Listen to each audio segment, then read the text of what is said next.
required to keep those proof that they actually did the payment for 7 years. So the insurance when you have a prior claim, they're going to look at what the amount is, what the repairs were done, and things like that, and you're going to ask the client about that. You want to make sure you have claim correspondence that's going to be set forth as we go through. I'll keep talking about that. But the most important thing I was talking about is make sure you get the insurance policy. So what do you do first? Once you got the insurance policy, what's the first thing you do? Read it. And what do you read first in the insurance policy? Probably deck page. Okay, and on the deck page, what's probably the most important thing to every single public adjuster? Nope. Nope. Person's name, why? Why? You need to know who signed your contract. Yeah, you got to know who signed your contract. So the very first thing you know for reading the insurance policy is you read the policy, but you got to find, who's to do it. Now, as I'm going through, you got to know who's going to sign your contract. I don't know why we stuck this in as a plug, but if anybody wants to go to our blog, I always put Chip Merlin blog in there, but that way you'll know some of the stuff that's going on. And you can go ahead and subscribe. It even says email address right there. Third thing you do on the declaration page, your first concern, of course, is the named insured, because that's the person that's got to be on your contract. And I would suggest to you, if it's got Mr. and Mrs., you have Mr. and Mrs. both sign the contract. In some states, it wouldn't be valid if the other insured doesn't sign it. So first thing you do is do that. The second thing after that is after you find out, who's the insured on the policy, a lot of times you got to ask, well, do you own it? Who really owns the property? Who's the title to the property in? The mortgage company. Well, sometimes, rarely is it the mortgage company. Well, it could be if they had a foreclosure and you're a stay over tenant and things like that. But the reason why it's so important, Robert, and I talk about this sometimes, is on the Jersey Shore. After Superstorm Sandy, we found a whole bunch of people. They might think, geez, Peggy, you'd think it'd be your property. You're sitting there and it's in your name, and it's not. It's in some family trust. It's Peggy's family trust and things like that. And actually, so you got a question about not just who the insured is, but maybe the agent didn't write down the policyholder right.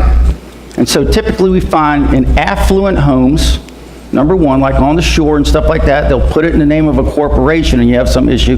And probably the second biggest thing you have to watch out for on the named insured is with respect to small businesses. Because typically what happens is Joe's Bicycle Shop, you would think Joe's Bicycle Shop might own the property, but it's not. Instead, it's some corporation that owns the property. Joe Bicycle Shop, Inc., doesn't necessarily own it. It could be in the name of Joe's Family Trust, Inc., who then leases it back to the bicycle shop. And so when you're going through the named insured, especially on a commercial structure, make sure you find out. And it doesn't usually have a big problem, but you got to check to see if they have an insurable interest then. An insurable interest in most states means you have some skin in the game in the event that the property was to go ahead and have a loss. Would you suffer some type of financial calamity? Because in insurance, we don't have wagering contracts. I can't take out an insurance policy on Jennifer on your house.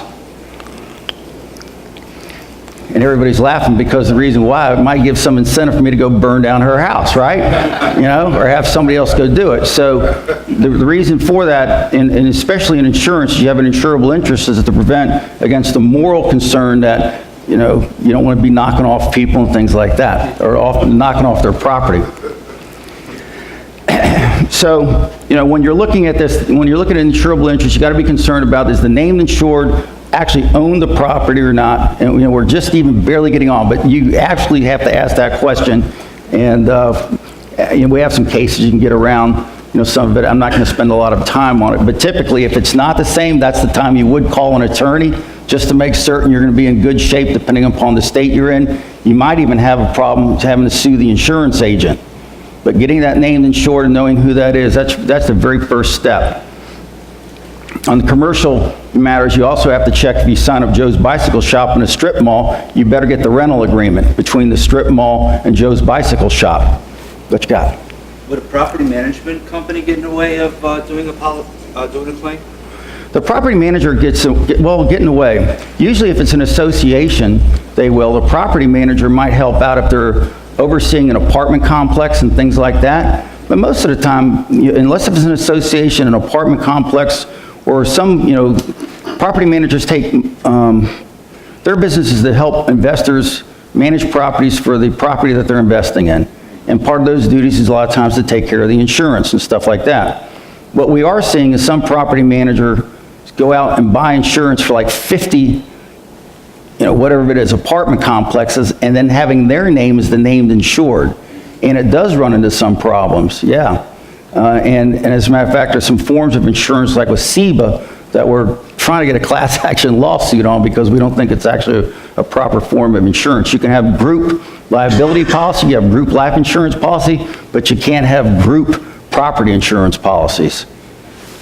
What about a situation where a contractor holds either an assignment of rights or assignment of benefits and now essentially owns that claim? Well, what you're talking about is owning the claim, which is different than, who the named insured is and stuff like that. So if you have an assignment of benefits, and I think we were talking about some of that yesterday, yeah, they do own the benefits in most states.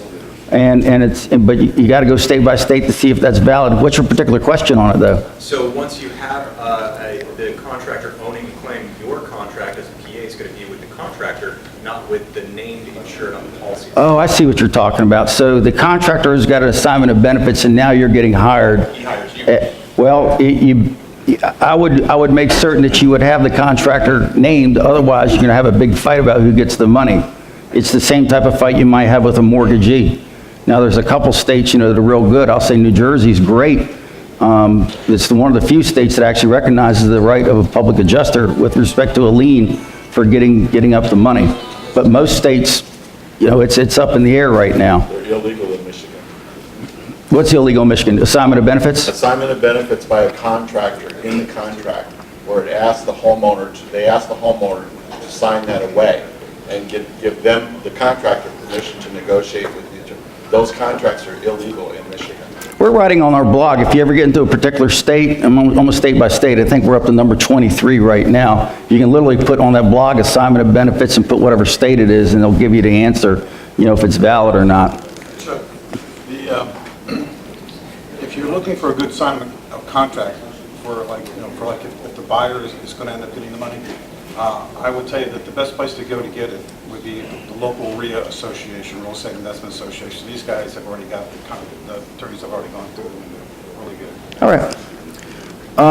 I always check off at the bottom of a declaration page, because now you got the policy, you got your contract, you're signed up with somebody. You want to make sure you have the full policy. So typically at the very bottom portion of every single insurance declaration page, they have a little place down there where they're going to have all the forms. And so what you literally do is go page by page and start checking it off. Do I have this form? Do I have this endorsement? And sometimes they're not there. Is that an actual requirement, a legal requirement, that they have all the forms listed on the deck page? I don't know if, Obviously, I guess it'd be state by state, but that's an interesting question. I don't know if it's legally required or not, but I can tell you probably 99.9% of all the insurance policies, they're all listed there. Because the insurance company doesn't want to have a dispute either about what their contract was supposed to be. In other words, they send a contract to somebody might have 50 different contracts, and they go, well, this is the one you sent me. And they go, no, it's not, we sent the one with these, because we know, because it's got these forms listed here. Because the declaration page, while it forms a part of the contract, really what the contract is typically is boilerplate language. And so you need to know exactly what forms are there. And sometimes they vary from year to year. So when literally we go do this, you got to check out, especially in today's age where you have so many different insurance policies at the bottom, go through and check out, make sure you have the right forms and for the right year. We try to get the insurance companies' agents' materials as well.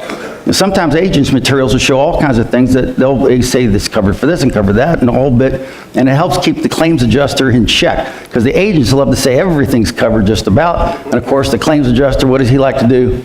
Almost nothing's covered, and if it is covered, they're not going to pay a whole lot. So, we always ask them to, what it is. So, anyway, after you know who the named insured is, what's next? Keith, what would you want to know next? I have never, I'm with her. You're with her? Yeah. So what kind of excuse is that? I'm here to listen. You're here to listen? What's covered? Okay, well, that's, you know what is insured. That's good. You know, and that's important too, because the next thing you go, literally, what is insured? You know, is it the house, is it the fences? Is it the swimming pool? Is it the canopy in the back? You know, what property is covered and what's not? It's pretty important as you're just taking a look around, and a lot of people forget to read that portion of the policy is the what's covered. All kinds of crazy, I don't know why we put that in there. You insure almost anything. After who and what? Lori, what would be next? What would be next? After who and what would be next? Policy limits? Policy limits, that's pretty good. What's the valuation? You know, so how are you going to insure it? Is it going to be a replacement cost? How much, what are the limits? Do they have some special limits with respect to mold, for water damage now? And we were talking about that yesterday. A lot of the insurance companies are putting some limitations with respect to like pipe breaks, floor, you know, chipped floor tile claims and stuff like that. And so you got to go through and see what the valuation clause is. Is it replacement cost? Is it reproduction cost if you've got a stock claim or something like that? You know, if you start getting some commercial stuff, they have all kinds of different valuation methodologies. And so, you know, who, what, and then for how much. How much is pretty important to you guys, because then it says how much you can possibly get for your fee, you know? I always put that, we never discover the value of things till we have lost them. That's true. And we had a good discussion, I think, yesterday on valuables and stuff like that. So with respect to personal property, are there limits, especially in the personal property form? You know, what are the limits with respect to coverage? How much are they going to cover for currency that might get lost or destroyed, for jewels, for antiques? Are there limitations there? And every policy is a little bit different on it. Now, most policies cover for direct physical loss or damage, and that means essentially that it doesn't cover for loss typically of just a market. Markets go up and down, but if you don't have some damage causing the loss of the market to go up and down, you don't get paid. A property insurance policy covers when things get, bang, dented up, burned up, floating away. They're gone. They're stolen from you. So you got to have direct physical loss or damage, and we always look for that to make certain an insurance policy, and you always look for what perils they've got there. Most insurance policies say we cover for this. We cover direct physical loss or damage. The covered property results from any covered cause of loss. Your hand is up. Sir, graffiti What about graffiti? on a residence. I've seen it excluded, I've seen it not mentioned. Well, unless it's some type of these graffiti artists, it might increase the value of a wall, but most of the time, Fair enough. it'll hurt it and stuff like that. But graffiti is typically vandalism, and vandalism under most insurance policies is covered so long as the building is bingo. So, but we look for this because when you have an all-risk insurance policy and they have this, is typically what you're going to find. Sometimes, though, you're going to find the perils are named perils. And almost all residential policies, named perils fall into what type of coverage? Contents, personal property. And so it's real important if you're going to be adjusting the contents loss, not just think, geez, we might have coverage on the building, but how are we going to get coverage for the contents? Because you have to go back to which peril is actually going to cover whatever we got here. And especially when they say we don't cover all types of water loss. So you know who's insured, what's insured, what the physical damage is, what's next. How much money? How much money? What do you have to do to get paid? Okay? And this is your duties after loss, part, the named insured's duties. And we really go through this carefully because this is typically what you're getting paid to do. You're doing what the policyholder should be doing for himself. But the policyholder's typically ignorant, doesn't know about how he's doing it. They're lazy, they got other things they got to do. If Chip Merlin had a loss, sure as heck, I'm not around to go ahead and take care of it. I'm flying all over the country talking to people like you. So, what you then do, what do you have to do to go get paid? And that's under your duties of loss. And so we look at the conditions and duties after loss, and in particular, we look at the proof of loss requirements. So if I had to get to one area, we started having public adjuster malpractice. It's in the areas of proofs of loss. So they have typical two types of proofs of loss. Two. One is the policy that says, hey, so many days after the loss, you got to provide us a proof of loss. 30 or 60, could be 90 or something like that. And you got to look at those. Those are automatic proofs of loss that are required. In some states, that's really super important. You miss those deadlines, and you don't have a proof of loss filed, you might be out. Federal flood proofs of loss. If they only give you 60 days and you file it wrong, you don't get a proper one filed within 60 days, sent to the right person. It even says to the insurance company. So if you send it to the field adjuster, doesn't count. And so you got to read some of these, especially the ones you have to be most careful about. When is the proof of loss due? Where's it got to go? And these are what I call the non-demand types of proofs of loss. The other types of proofs of loss are demand proofs of loss. At our request, 60 days after our request, 30 days after our request. Well, those are a lot easier because you don't have to file a proof of loss until they ask it, for a request. So when you're looking at the proof requirements duties, boy, this is the first thing you really have to pay attention to. When's it due? And pay real close attention. In some states, if you don't get that right, you might be having to call up an attorney. So we look at that, and one of the first things every single adjuster has got to do is got to document the claim. Go ahead, Jennifer. I mean, what if something happens, but they don't see the results of it till more than 60 days later? Like there's some water thing going on, but it's fine, but then they realize more damage is done than what they thought, and it's more than 60 days. It's like me, if I go off to Texas and I don't come back for 3 months and something's been going on back, they had some crazy case where a guy was taking a worldwide trip and his house burned down. Nobody could even track him down, and he didn't give, notice of loss. In some states, you could be out. Some states say, literally, because it's not just notice of the loss because they didn't realize it's there, it's then the ones the proof of loss due. Some states say if you're late, you have prejudice. Some states say if you're late, that's it, you're out. Hard and fast, I know. So you got to be really, really careful from state to state. Most states say it's only if the insurance company's prejudiced, and what the prejudice is. Yes? What happens if we sign up a client like I just did that's past the deadline for the proof of loss already? It's not a demand proof of loss, but it's a POL that is due within 90 days. Those 90 days have already expired before I was retained. So give me some more facts of your case. Let's talk about it. Okay, so you get called up, it's more than 90 days, the proof of loss requirement, 90 days after loss, you shall submit a proof of loss and do all this stuff, right? Yes. Okay. What was the reason why you got so late and stuff like that? What happened? Never read the policy. Never read the policy. Was there an adjuster that was out there? There was. And what did the insurance company adjuster do? Basically wrote a real sloppy estimate. That's all they did. And then brought a contractor out to do some estimates. Chase, you can put your hand down. So what we do, because really what you're trying to do is, depending upon what state it is, Yeah, this is Iowa. and I'm not certain what the Iowa thing, so what I would do is I'd probably go to my blog and say Iowa proof of loss requirements and find out if you're late or not. So as lawyers, this is what we do. We say, has there been a waiver? And you look at the state requirements. Like in some states it says, like Texas, I'll give you an example. If you don't, within 7 days, could be 15 days if it's a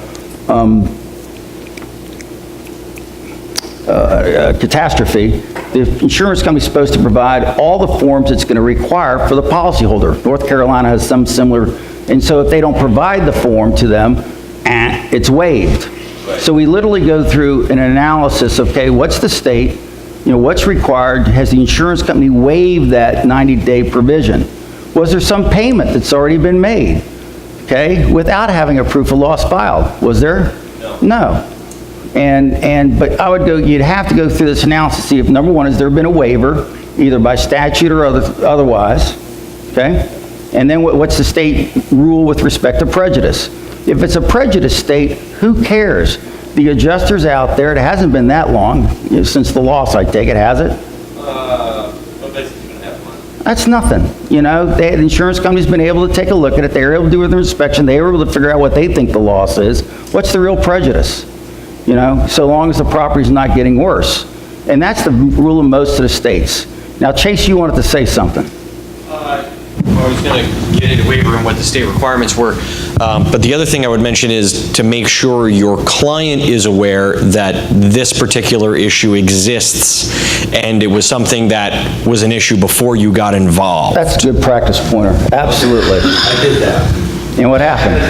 Before I was retained, I told him, I opened the policy up and was reading through it and found the proof of loss requirements for that company, because I wasn't familiar with them. I told him he should write a letter to his insurance agent or the adjuster or somebody at the company letter, someone who has authority to ask for an extension. Well, or- before you do that, what you would do the next times, you would call Chase or call at SU in our Chicago office. Yep. And they'll gladly walk through maybe some steps about what to do. Well- Because you don't want to put, sometimes you don't want to put, the red flag in front of the bull. You know what I mean? Well, exactly. And so you got to be, this- these are real careful situations depending upon where you're at. Right. But there's one thing that, because of that little piece of tidbit, he did call the agent. The agent called the adjuster, and the adjuster sent out a notarized notice of loss. Will that suffice as a proof of loss? No, I wouldn't have thought so I either. don't know what a notarized notice of loss is. I've never seen one either. It doesn't make any sense to me. Yeah. So, and typically, if you read the proof of loss, just the form might be one thing. The requirements for proof of loss will say what you have to do, and it'll say provide proof of loss, sworn statement of proof of loss, which includes, and that's what you have to provide, okay? Right. Now, we'll keep moving on, because I can't keep going, but I can answer a couple more questions on you. Before the settlement or before an agreement is reached or made, what dollar amount do you put in the proof of loss before you submit it? Well, you put down the dollar amount that you estimate it So for. basically, it's like a reserve amount? No. When you submit a proof of loss, you have an estimate. You go out there, Tom does an estimate. He says it's $327,000 on the real property, okay? And you're going to put that's the amount that you have the policyholder go over it. You think it's 327, this is our estimate, everybody's happy. The policyholder submits a proof of loss for that amount of money. All the proof of loss is a statement of what you believe, the insured believes is what the amount of the claim is at a certain time. Is it okay to put, just in case hidden damage, to put a higher amount, just in case you're running across that problem? Well, you can't just throw a hidden damage amount, you actually have to try to figure it out. Otherwise, you wouldn't have any basis for doing it. And that's how come sometimes people have to get in and do some destructive testing or start, these little small boring holes in there, all the stuff that contractors and engineers and what you guys should be really good at going ahead and do. Now, what you did raise a question about was an agreed amount of loss too. So here we go. We're getting a little bit off of what I'm talking about, but I'm going to follow up. So you've got your estimate. Tom Dunn's estimate is $327,000. And the insurance company is going to say, well, we're going to need a proof of loss to get this done, but you haven't submitted a proof of loss yet, right? So they have what's called an adverse proof of loss, which typically means, oh, I'm filing this, I'm going to put it in, we haven't really reached agreement yet. Or you might have a discussion, as Steve is saying, with the insurance company adjuster, look, I've got an amount, whatever it's going to be, and I've got a scope. As a matter of fact, Steve's methodology is you go out and talk about the scope first, and then you talk about the price later. But suppose you got a $327,000, and you go out there and you meet with the adjuster. We're going to take anything that's unreasonable and take out everything it's illegitimate. And you know what? You find that maybe $5,000 really wasn't right. You made some mistakes in there, or you saw things a different way. And then you all agree upon $322,000 settlement, right? Or that would be the right amount. Ask him, yeah, that's what I'm going to recommend. Good. I'm going to have my policyholder sign the proof of loss for $322,000 as an agreed proof of loss. And especially as you get into commercial type losses with more sophisticated adjusters, that's what they're looking for, is agreed proofs of loss. And if you can get to that, a proof of loss signed for what the insurance company adjuster is going to tell the company, this is the amount you ought to pay, and the amount that your client wants, man, you're going to get paid, things are going to move along slow, everything's closed. But when you have a situation where no matter what, the insurance company is going to say, hey, I think the amount's $227, I don't care, and I know you got $327, you have to submit that proof of loss for that $327, all right? Not for something else. We had a discussion about that, I think, last night at dinner. Always, when you put down your client's going to swear what he thinks that loss is, he or she thinks it is, you make sure you have it that way. I had a situation like that with a commercial claim. It was on some churches, and Lloyd's Yeah. was the ultimate caretaker of the policy. But the adjuster, they had way underestimated this thing. The adjuster, it had a 90-day requirement for the proof of loss. right, that had to be filed, which the church did not do that. Most Lloyd's policies have not a demand, they have it within a certain period of time, you gotta submit a proof of loss. Well, in this case here, he had talked to me about it. They got me involved way later, and I was like, "Phew, this could be a problem." But the insurance company, he told me, he said, we didn't do it because we didn't agree with it. And the way we take that is when we put this number down, we're saying that we agree with that. I said, I can understand that, and proof of loss is a whole nother scenario. But what we did is I told him, I said, look, let's fill this out. We're going to put in the amount that they've already paid. And we went through and I put partial on it and we modified it and they accepted it. Well, rather than doing that, since this is how the Lloyd's market works and you happen to get there. Lloyd's is just a place in London, okay? And they have all it is a marketplace known as Lloyd's. So you really have different underwriters.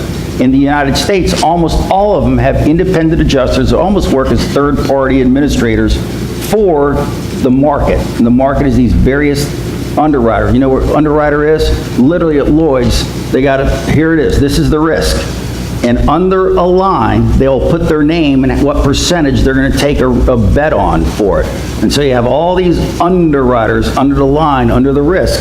That's how much they're going to share in it. So rather than do that, I would suggest the best practice might be, look, we're not at that stage yet where we're in agreement with you. And I know you're a Lloyd's adjuster, and you're looking for an agreement. So we have an agreed proof of loss. But I got this 90-day time. Will you extend that? And will you extend it in writing, the time from the policy? And if they say, yeah, then you don't have to do this partial stuff. And if you think you're really going to work to it because you've gone to Steve's classes and you listen to Nico how to get these guys to agree and stuff like that, that would be the best way to do it. That's a great practice. You know, it's not always about arguing, about trying to come to an agreement, you know, with them, and especially the Lloyd's guys are looking for that. Well, Okay. the standard policy form also, at the bottom of it, now not all of them, because there's a lot of different forms for proof of losses. It does have, like on that one there, it said, it had a blank, you have so many days to submit a supplement. Now, they was putting in some real short term, we put in like 180 days or whatever, and they ended up accepting that. But like you said, the policy language doesn't get into all that. It just says, we need this, this, this, this, and this. And And the I've policy, done that, and the policy is what governs, not the form. So what else do you have when you're documenting the loss? You know, and what would you normally want to put even if you had to, if you think about it, with a proof of loss and you're to send something in? It's more than just the estimate. You want to get photos. You want to have videos. We even have witness statements. What do you mean witness statements? Yeah. People that talk about at the time of the loss, the manager of the property, even the policyholder if you want to, the neighbor next door. Witness statements about what happened. A fire incident report. You know, hail damage maps, if you got that, if you have a hail claim. Any engineer reports, anything to help buttress the claim and show the work that you've done to help document it. Because it helps the adjuster with respect to his superiors back at the home office. Oh, this is a legitimate claim. They've got all the evidence to help support it. They have photographs, videos, you know, backup from engineers, reasons why the insurance company's not gonna pay. You know, I mean, and it's reasons for the insurance company not to pay. You know, just aren't there because you got the whole proof and it's right there. And I always put this, the file must prove the damage. What's in your file that really proves the damage? And it should be, geez, I can understand this. Why don't they pay the person? And we always start with photos, you know, and you get real close-up photos. One of the things that public adjusters should almost become to get are great photographers. You almost have to go to photography school, and I'm not joking you. Those photographs can mean a lot. You ought to learn how to use macros and things like that so you can get real close photographs of what the damages are and learn how to do things so you can take the measurements and stuff. It's hard, but you almost have to be an expert photographer in this business. Try to take a photograph of a stained white ceiling. That's a hard thing to do. You can do it, but it's really hard to do. You know, and there are certain techniques that photographers will use to be able to get that, and so that your light doesn't just make it all look white. Here's the stain, I can't see it. And be sure to add some kind of scale, a dime or a ruler or something to the size of the hole. It helps a lot. Yeah. Yeah, for the measurement of it and things like that. Absolutely. sometimes if you take the picture of the roof, people will circle the whole things and stuff like that. These are the problem, this is the area. These are how many circles we got. But photographs, are worth, you can see a tree, you can see that there was a flood, whatever it might be. Come on, guys, that ain't real. Try to get before and after photographs too. If you can show what it was before, this is really important. If you can show what it was before, because one of the insurance companies says, okay, we see the damage after, what's pre-existing? What were those shingles? What did they look like before? Now, for commercial policy, when they do risk, underwriting and stuff like that, a lot of times you get some before stuff by going and visiting the agent or asking your client, did somebody ever come out and inspect the property by the insurance company? Now, rarely does that happen with respect to residential policies anymore, unless it happens to be Chubb or one of the higher end policies that are written. So if you have somebody that's worth a bunch of money, I almost guarantee you the insurance company went out there and did it beforehand. Chubb, Amica, Lexington Preferred, some of those policies you'll find. Another thing where you can find the before photographs, though, is on financing. People refinance with a mortgage and things like that. And if the mortgage company goes out there and says, boy, this looks really good, looks fine, and stuff like that. Chase Mathis and I, we did a case involving some rich doctor who happened to buy this crazy mansion from some, who did he buy it from? Chase? Hip-hop guy or something like that? Yeah. Russell Simmons. It was Russell Simmons' old house. And so this doctor goes in and buys a thing, for, a song and a dance of like $12 million or something. And the insurance company, sure enough, saying, well, they had all these problems and stuff like that. And these things have been going on for years. That's what he said. So eventually we had the bright idea of checking out on the doctor's mortgage. They had to put down on it. And we found that the mortgage company sent out an engineer to take a look at it. So we hired the engineer that took a look at for the mortgage, several years before the loss, and said, hey, come here and take a look at it now, and you tell us, is this new damage or this old damage? He goes, man, this wasn't like this at all. And all the insurance company engineers were saying all this stuff had been long-term leakage and all this other kind of stuff, and we're able to disprove it by finding, the person who did the inspection, and we were lucky. It was an actual engineer who did it, and so we got some millions and millions of dollars, didn't we, Chase? Hot diggity dog. So, before and after pictures mean a lot. Somebody's got their hand up there. We always find home inspection reports. Home inspection reports are great, yeah. Yeah, if someone's bought a home in the last 5 to 10 years, a majority of people have a home inspection. Absolutely, and that's what it was. I mean, it's a home inspection typically, well, right, at the time of sale. Are you gonna find is there problems and stuff like that? Absolutely. We talked about that. Oh, make sure you date it, make sure it's bait stamped, so you know exactly how many you sent to the person. Who, what, where, when, and why. If you got those, you can answer those. You can almost answer any question whatsoever. In your file, you want to have a correspondence file. We recommend that you keep the newest stuff on top, the oldest stuff on the bottom, but it should be there, not haphazard, but you should have a correspondence file. You should try to keep your emails in it as well, too. There's starting to be a lot of software that's available for public adjuster. What is it, Claims Wizard? And some other stuff that's out there just for public adjusters. And if you're doing a lot of claims and you're mobile and stuff like that, who actually uses software? Anybody in here? Younger guys, everybody young in the business is using software. And how many claims did you sign up so far? 200? Not yet, but you're going to get there soon in the next couple of days. 183. And it's hard to keep that stuff if it's all on paper, and things are happening when you're not there. If you can throw it all down and start to use software, it really helps you out, almost makes you do what I'm talking about here, if you'll just follow it around. I'll call on you if you're looking at I call you. If you want to get called on in my class, all you have to do is look at your cellular phone, right?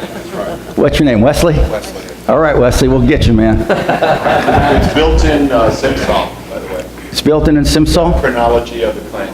Really? SimSol sells the whole thing of a claim stuff? I didn't know that. There's a chronology tab that you can activate when you start the claim, and every phone call, every letter, every contact, it's all, if you fill it out. If you don't fill it out, it's not going to be any help. Garbage in, garbage out, and if you have any garbage, you don't have anything, Yeah, right? write that one down, garbage. You know, have the insurance policy, a little part for all the insurance policies. As a matter of fact, keep all the insurance policies if you can from the past to present. You might see some changes in it. Any insurance broker information you ask, and make sure, gosh, when you send in the proof of loss, make a whole copy of the proof of loss. I know it sounds crazy, but this is what I typically find a public adjuster does. They have the cover letter and then the proof of loss. Now, the packet you send in might be this big, but what's your proof of exactly what you sent in? You know, is it in your head? And you got to do that, because what's the first thing that many insurance company adjusters say when they have the proof of loss? We never got it. It's sitting there. And no, I know you got it. You know, as a matter of fact, I digitized it, I scanned it, and things like that. And you know, I'm looking at the young guys because that's how they do it. And it's all sent via email. You know, there's absolute proof almost every single time of what's there. It's real important with respect to federal proofs, so federal flood proofs of loss, that you keep exactly what you sent in. Because mistakes there can come back and haunt you big time. And they have so many adjusters coming in and out, invariably, especially for national flood, they say, well, we didn't get it. Really what they mean is we lost it. We have no idea what we did with it. Scopes and estimates should be there. You should have the photos, you should have videos. God, take videos. It's easy to do with camera, with even your cell phone just about, if you're out there. And matter of fact, make sure you ask your client, what information did you click on your cell phone? People do it all the time today. We keep lists of witnesses too. I'm a big believer in witnesses. Everybody just seems to concentrate on property damage without really having witnesses and having them say when it happened, how it happened, how bad was the water, how long it stuck around, how big was the hail, and things like that. We believe in that. There should be a whole nother section that you keep in your file that you're going to keep for copies of checks, payments. You know, when was the check paid? And it should be a completely different thing, as well as making certain that you keep the client's invoices, especially with respect to personal property or any replacement costs. This is a big issue. When you talk to your client and they're going to make a personal property claim, almost all the time they're going to do it on a replacement cost basis. They have to keep their receipts and invoices, because you can't make the replacement cost claim without it. You know? So, and so we were even talking about this, I think yesterday, I guess yesterday afternoon. You know, it's a theoretical amount. So suppose we talked yesterday about my shoes. You know, so suppose my shoe gets all burned up. They say, Chip, your shoe's worth $125 at actual cash value, $250 at replacement. And I say, okay. And I go out and I buy that shoe. Well, somehow I bought it on sale, and I paid $120 for it. How much more money do I get, Keith? Zero. Okay? Even though the replacement cost, everybody would agree, theoretically is $250, you only get the amount, you know, above the actual cash value that you actually can prove you paid. And so, and you got to provide those receipts and invoices. And so making certain that the clients do that is extraordinarily important to you and to the client. And those instructions should be in no uncertain terms said to them, because if you don't got the receipts or invoices, you ain't got a replacement cost claim. Quick question. I have a huge property loss where the adjuster went in and... Well, good for you. It's huge. That means you're going to make a big fee, right? Look at that smile. What they've done is a lot of the items, they went in and found them on sale and put that as the recoverable depreciation, as the RCV of the item. And also, they required us to put place of purchase, so we do that, and they put their place of purchase, Well, which is Walmart most of the time. you know, you're supposed to cooperate with the insurance company, and so if they ask you, where did you go and purchase the stuff, most of us can't remember. You know, that's the truth of the matter. We try to get a list of But- where these people shop. On some of the newer forms we've seen, they even put down with respect to personal property proof of losses, you know, the date of acquisition, the age of it, the condition at the time of the loss, and they'll even have a place of purchase. Now, most people don't remember any of that. You know, and if you go around and you get to be like my age, well, actually, I'm probably a bad example because I throw a lot of stuff out. Most people don't throw stuff out. The stuff is stuck up in the attic and things like that. You know, whatever it might be, your religious artifacts, you know, for Christmas or Hanukkah and stuff, you stick them way up there. and you don't pull them out until the next year. But year after year, especially for women, you know what I mean, it keeps growing. You got more and more stuff. You know, I finally got it, hey, I finally got it just the right way. And you might be collecting stuff for 22 years. Now, there ain't no way, you know, people can remember where they bought that stuff. It's just true. And so it's important for people to put, I don't know. I don't know is the truthful answer, or I can't remember. You know, all I know is that I had it. You know, and how much it cost, I don't know, is actually the right answer a lot of times. You know, now, if they, for what the purchase price, I don't know. Any other stuff would be a lie, you know, and a guess, and that wouldn't, you don't want me to lie. Well, we price most of the items for them, and then give them the list, and they review it. So, you know, we were talking yesterday about, well, what's the manufacturer's list price? You know? And where you go shop might be different where I go shop, and it's most of the places you think about, it's the total acquisition cost too. How much is it gonna cost for me to go get it? You know, some people put down an amount for gas and things like that to go pick it up, and to go, you know, put it there. Chip Merlin is not gonna sit down there and spend a whole day assembling, you know, whatever it might be that you're gonna go assemble. I guarantee you, I'm gonna pay the guy an extra $50 from Home Depot to put it in there and put it up for me. And I'm not gonna go all the way back home. I'm gonna have to pay somebody in my office probably to go open up the doors and stuff like that. I'm just way too busy. So it's also important to who's your client? What's the acquisition cost for that individual to go do these things? Some people, they do. You know, I get it. Everybody, you know, I was down at Walmart last week shopping. Do I go to Walmart? Rarely. A lot of people love going to Walmart because that's got deals every single day, and that's great. And you might have to have some discussion about what is going to be, you know, the acquisition price for that person. But replacement cost is a theoretical amount of what's a reasonable amount, and it could be a huge range for any individual. Manufacturer's price, you can't say a manufacturer's price is not you know, that is a reasonable price. But you can go from there, all right? Thank you. And again, acquisition, what it costs afterwards versus replacement can be two different things. Because if you do buy it on sale, you have some limitation. Doesn't mean you have to buy it on sale. And I would suggest that an insurance company who's putting down sale prices is really acting probably, and that's what they do all the time, in bad faith as a general business practice. In a lot of states, that would really get them in trouble. So on that huge loss, that's what they're doing to you, we would want to know about it, okay? State Farm, really? All right. If you get the underwriting documents, that's great. You know, they can help you out, you know, back and forth. On bigger claims, you want to know that. And then you submit the claim. I usually say, you know, let the person know what the claim's coming, talk to them, things like that. It shouldn't be a big surprise to the adjuster. And why do you want to keep the adjuster from big surprises? Because you want your claim to go faster. You want him to be telling his supervisors, this is what we anticipate the claim to be in some amount, so they're ready for it. And not, oh, we think the claim is going to be $129,000 and it's $2,763,000. You know, that you don't want those surprises, and you don't want them that type of surprise either. As a matter of fact, the sooner you can get the insurance company adjuster to agree with you or some ballpark of what it is, they're going to put it down for a reserve that way. Now, reserves are required by law for all insurance companies. They have to put down, when they have a loss, what they think the amount of the reserve is. Most insurance companies now, if have internal requirements that within 30 days, they want to have a reserve set that indicates what they think the amount is that they're going to pay.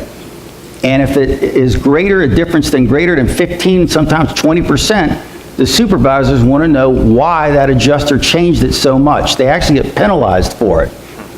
So, you know, a trick is to make certain you get with that adjuster and you talk with them about what the reserves are to be and what you think the entirety of the claim amount's going to be at. You know, if you think it's going to be between $300,000 and $350,000, you ought to have a discussion with them. Whether it comes out that, you know, higher or lower just a little bit, that might be good, but you better give them some ballpark range of what you think that amount's going to be. Do they have to share what the reserve is with you? Not by law, no, they don't. You know, but you can indicate, when you tell that guy and you say, what's your name, Stephen? So let's pretend Wesley back there, okay, he's the insurance company adjuster, and you say, hey, Wes, look, man, I want to make certain with you, I want to help you up on these reserves. We're thinking we're going to be somewhere, you know, in a range of, you know, $400,000 to $500,000, and how are you looking on that? I don't want to come back for a surprise and your superior, you know, whoever it is, you know, yelling at you about you not having control of the claim.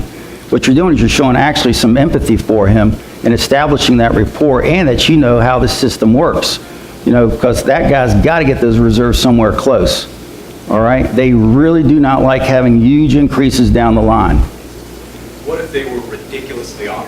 I have one I got 38 total buildings minimum. They wrote it for $13,000. And how much are you writing it for? $800. That's a little bit of a difference there. A little kid. bit. So they've already done the inspection. I'm getting brought in after the fact, but now I'm going to order a secondary inspection. And when I tell him 800,000, he's going to flip me off and try and walk away.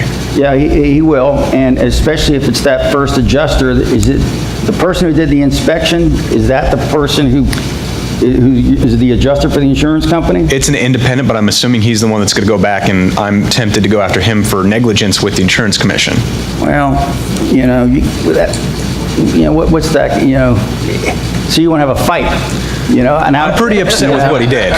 Okay, well, why don't you go, hey, John, I'm not seeing this, the quiet way. We're coming up hundreds of thousands. Can you come back out here and meet with me? Help me understand. And, help me understand type, and I'd start that discussion as soon as possible, with them, because you're telling them what's coming, and you're finishing it up. I want to go over the scope and the whole bit and stuff that I see that maybe, wasn't first apparent out there, okay? And it's a lot of buildings and all that kind of stuff, and any of us can make a mistake, and maybe I did too, but I would still start that rapport rather than having a fight, all right? That's a weird thing to say, but especially coming from a lawyer, but what does your client want? They want a settlement, stuff to take care of them for the full amount and things like that. And your interpersonal skill sets, your ability to talk to other people become really, really important out there. It's not talked a lot about. And one of the things I congratulated Mark on was finally having a seminar where, you have somebody like Steve that's actually, hey, this is how it should work. It's not, we're going to battle you all the way through. What we're going to do is we're going to help you, the insurance adjuster, do what you should have been doing to begin with, and that's paying the full amount, and how we're going to do this together and work through it. Having really good interpersonal skill sets, though, to get people that way is typically what you find in the finest public adjusters, and it takes experience and a lot of hard work. But if you do that, you won't have to see me, the attorney. You won't have to go to appraisal. You won't have to do any of that stuff. You're pushing, but it takes a lot of hard work to go do it, But that's what being a public adjuster is all about. So make sure you get that proof of loss. I keep talking about federal proofs of loss. Federal flood proofs of loss are the #1 area of malpractice by public adjusters. So if you do a federal flood insurance claim, it's got to be exact. You got that? You remember Chip Merlin's words right there? You go back to the blog and put National Flood Insurance on our blog. We have all kinds of warnings, how you can mess these things up, all right? But I won't go through, the whole day. We always have a cover letter that goes with the proof indicating what's enclosed with it. That way there's no question. What do you got, Steve? What you just said about the federal proof of loss, I actually doing a floodplain as a claims adjuster, and I printed out the proof of loss in Xactimate. I printed out the proof of loss in Xactimate, and Xactimate messed up and actually printed the wrong number. And so you'd better double check it, even if you're using Xactimate, the proof of loss, a flood NFIP proof of loss in Xactimate, it actually printed out a wrong number. And so what you're saying about double checking it and making sure it's accurate is very important. Yeah, there's all kinds of, it has to be given to the insurance company, not the independent agent, at a certain time. It's got to have all these things filled out. And there's a lot of things to fill out on that federal proof of loss, so it takes a while. I always tell people to have the supporting documentation at the same time. Room-by-room estimates are critical, I think, for everybody. Most people are, beyond that, but whatever you got should be in there. We can move along. Well, again, NFIP, got to sign. The person signing on behalf of the corporation's got to have authority. You got to have specific numbers. You can't write "to be determined" in a federal proof of loss. That will not cut it at all. Don't write partial on an NFIP proof of loss. They now have something in the regulations regarding supplementals afterwards, but that doesn't mean that you get to put partial and stuff like that on it. And always send all your supporting documentation on a national flood proof of loss. So I'm talking about this here, so we'll keep moving along. we always put down, what is it you're asking for and why, And make certain that if you have any questions at all, contact blah. If I'm an attorney, they know I have not written the estimate. And if you aren't the person who wrote the estimate, it's somebody else that's done it, you better make certain you indicate who did the estimate. Where it came from, you want to talk with them. What you want to do is by appearing, transparent, have candor with them and stuff like that, you're building credibility. I'm not afraid to tell you certain things. I'm probably already over the hour, huh? I can just keep on going? Good. Oh, I have 2 hours? Good.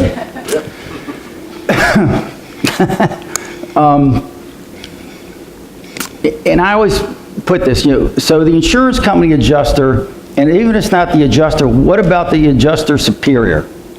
The claims manager back in the office in Iowa somewhere, making the decision. That person, if you think of that person as being a skeptical individual, and you write your claims up that way, can you prove it to a skeptical individual? I often say that. It doesn't make sense. Would I believe it if I was that person? And why? If you can put yourself in the other person's shoe, in his position and be able to put that amount, would I accept that if I was that person? And I would suggest if you can't, maybe you shouldn't have it in your estimate. You're just asking for trouble down the line by doing it that way. And I think a lot of times we tend to fool ourselves, and it's probably the biggest danger for everybody. Why do you want to fool yourself? Why do you want to have the unrealistic or illegitimate there? Because it doesn't even make sense to you. You would do something a different way. So I often write, if you can't make a straight-faced argument, on that, your battle's just about lost. Somebody turned it off in the nick of time.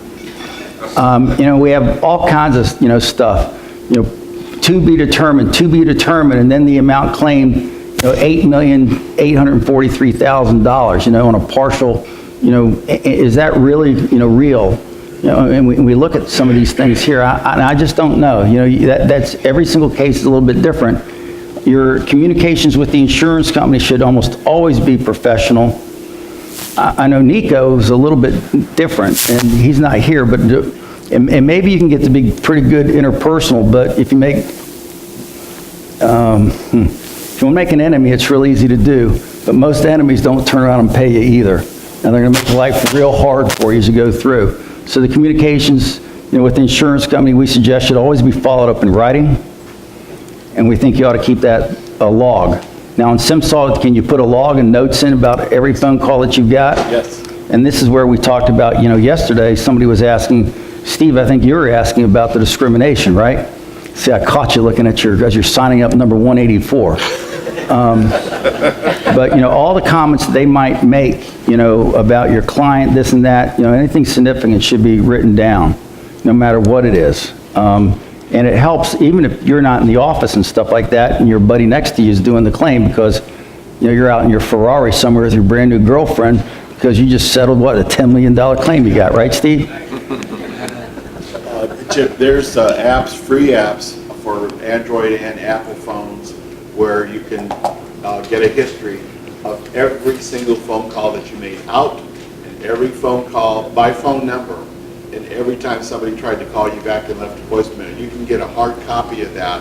It's wonderful when the guy says, I didn't call you, you didn't call me. You have a whole history of every swinging call that was made to that person. Yeah, it's a free app on most people, you don't want to overdo it the wrong way, but if you call an insurance company, we usually follow up with an email. Hey, Don, try to give you a phone call, left a message with you, as an email, just as a follow-up. If that comes in 3 or 4 times, in some insurance companies, those things automatically go to the claim files. They get stuck there, and a supervisor sees somebody's not calling back, and you're not calling back, you're not getting a call back, that supervisor might be friendly to you because you're actually helping him catch a guy that's not doing his work. You got a question? Just backing up a little bit, how you send the amount of money with the proof of loss and everything. Right. Yesterday, the one speaker said about not to do pricing on the first one you sent. Just do the scope of damages only. Okay, so here we go, Jennifer. So let's you might have an amount that you think is down there, okay? And I think what Steve is, and I don't want to talk for him, but what I heard Steve saying is what you want to do, and this is all true, is you want to get agreement regarding the scope of what the damage is going to be. Because what most adjusters will tell you, and it's just, if you can agree upon scope, price is usually easy. You can agree upon scope, methodology, how you're going to fix something, price is easy. So I think what Steve was talking about is when you're having those first discussions with the adjuster, hey, I'd like you to come out here, and some people, hey, I want you to come out here with the contractor who might be doing the job. So it's before you send the proof? Even before you send the proof of loss, because what you're trying to do is get agreement with them. Steve's whole part, if you heard him, was to try to get agreement with the insurance company guy. If this is illegitimate, if this is not reasonable in the way I'm going to go about repairing this, let's talk about it. I think the whole roof's going to have to come off. I don't think we can patch this. Let's come out here and talk about it and go through why. And if you have, the roof expert that you've got along with you, you got all these photographs and stuff like that, and hey, and Wes, we're going to pretend again, Wes is the adjuster. Wes, I got all these photographs that we can provide so you can show the supervisor. We think this whole thing ought to be a replacement, and this is the reason why. And Wes goes, hey, I agree with you. Now you got one part done. You know the whole roofs. We got agreement on that. Now let's work on what the price for that's going to be. And don't get me wrong, there'll be some disagreements on price because the insurance companies love to pay for cheap roof replacements too. And we were talking about that last night.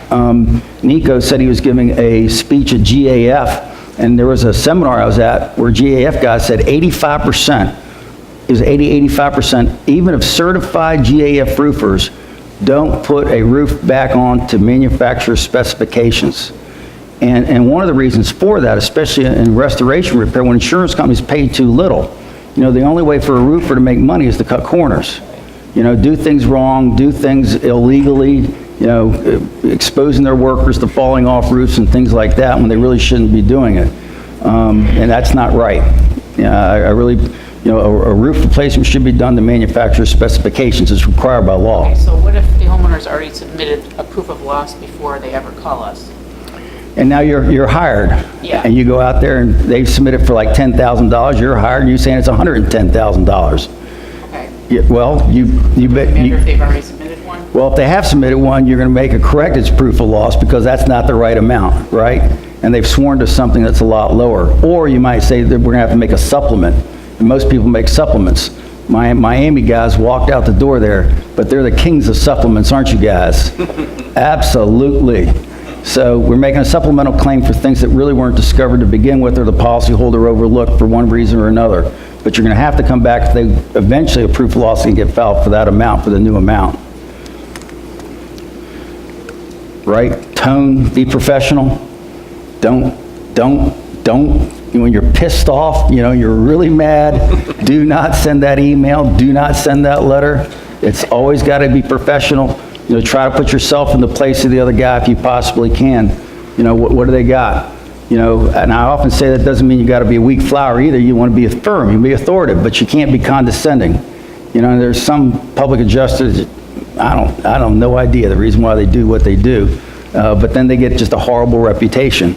And everybody will laugh about them, and they just know that they're not going to believe you, and you're going to be in fights all day long. And if you want to have that reputation, you can, but I would suggest it's probably not best for your client. Be the ultimate reasonable insured. We always say, hey, we just want what's fair. I don't want anything that's unreasonable. I don't want anything that's illegitimate. When Steve said that yesterday, that really does resonate, I think, with adjusters for the insurance companies. So you want to keep saying that. I always put down disagreements in paper. Hey, we got all these issues. These are done. We agree on the roof. Now what we got to do is we have an open item on what's the price for everything. We have a disagreement with respect, does it need scaffolding? Is it required by law? Should that be in there?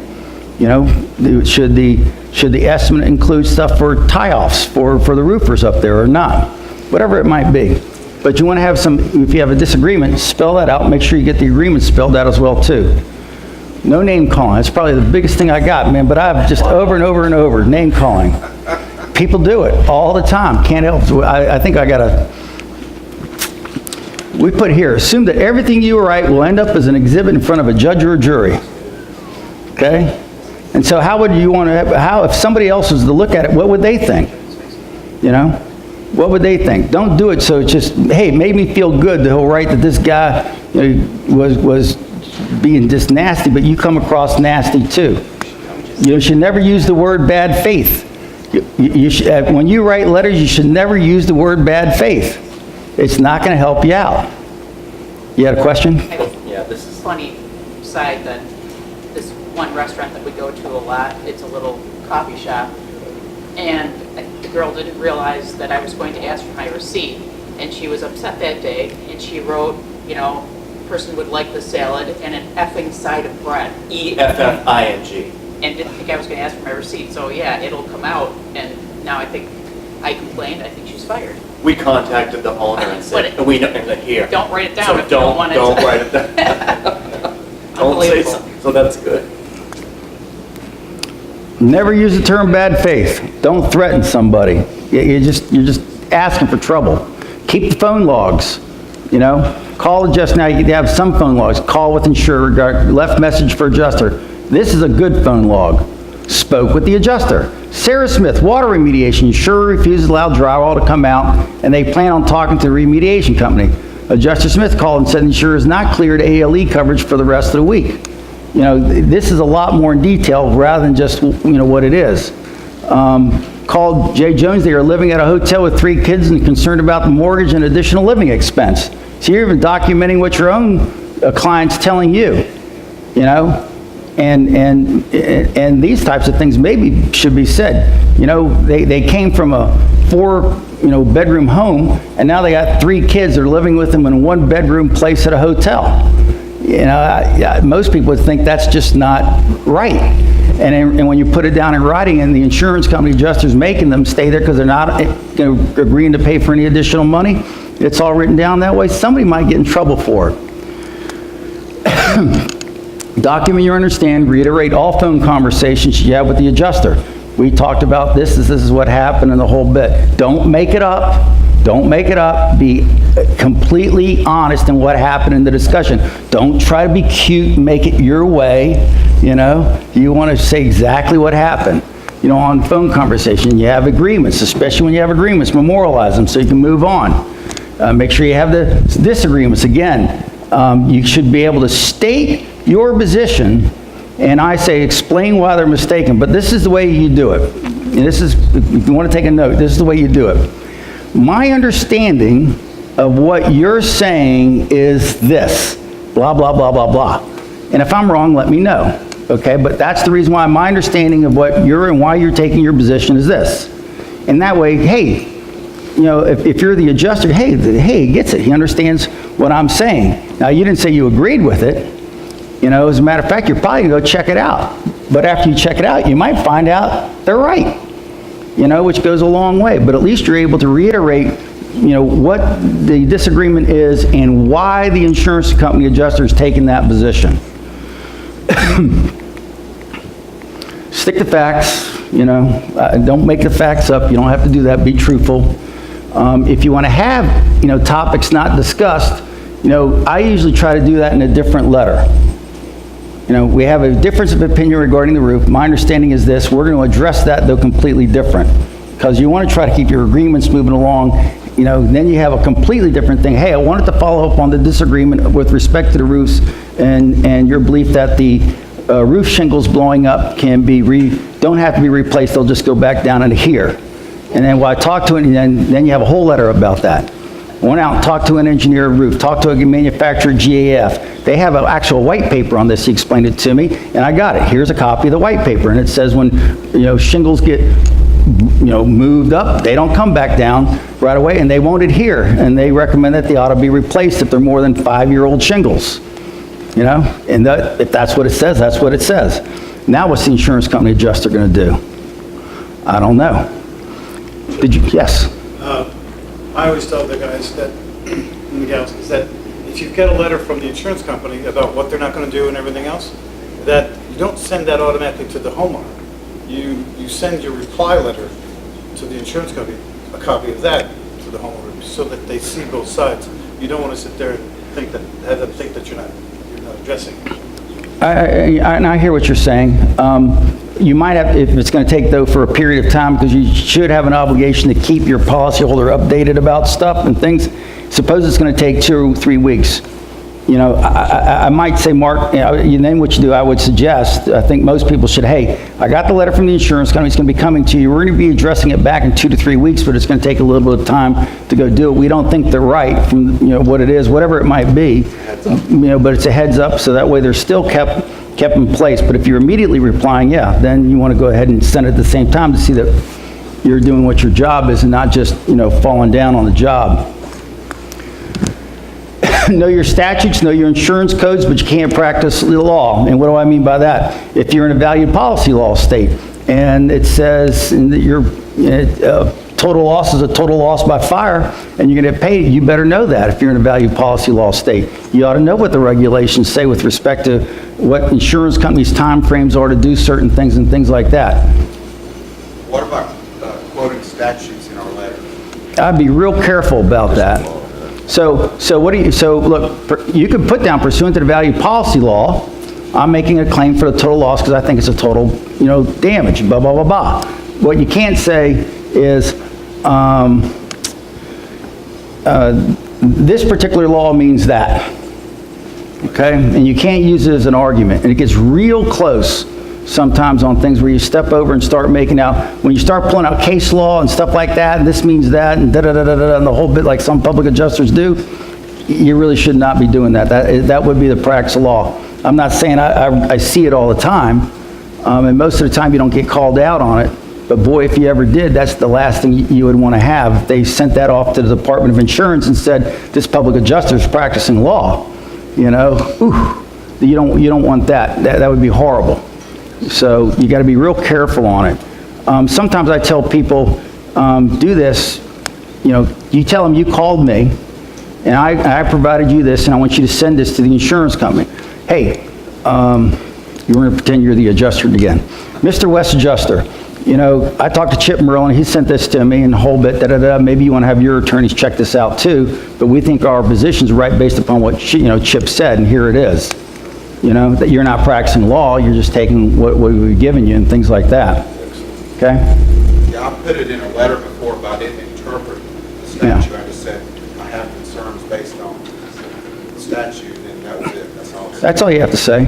But the great thing about, public adjusting and make it so difficult is there's so many different little things all y'all got to go do to do your job right. You have to know the law. You almost have to know the law as well as I know the law when it comes to insurance and the adjustment. But you can't practice law. You got to show a claim. How do you show a claim? Well, you better be real good at photography. You got to be real good at estimating. You got to be real good at, this. You got to be real good at understanding exactly what that insurance policy means. I mean, there's so many crazy little, you have to know construction inside and out. You have to know building codes, You have to know OSHA requirements. That's not even taught very much. Insurance companies don't even teach their adjusters OSHA requirements, but everybody by law has to build things legally, and you have to follow OSHA. When I tell this to people, well, it's a residential home. OSHA applies to residential construction too. It applies to all construction. And they say, well, they're not enforcing it.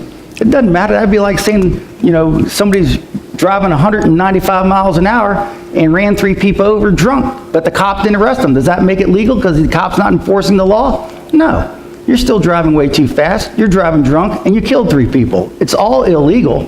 And just because the cop's not enforcing it because you didn't get caught doesn't make it right. So you got to know all these things. You have to know manufacturer specifications. Why do you have to know manufacturer specifications? Because most building codes say you can only build back to manufacturer specifications when you use a material. How much stuff do you guys have to know? It is hard being a public adjuster. I'm not kidding you. To be at your best, you have to know so much. You really do. Can you tell your prospect that we look at your policy as a legal document and end it there?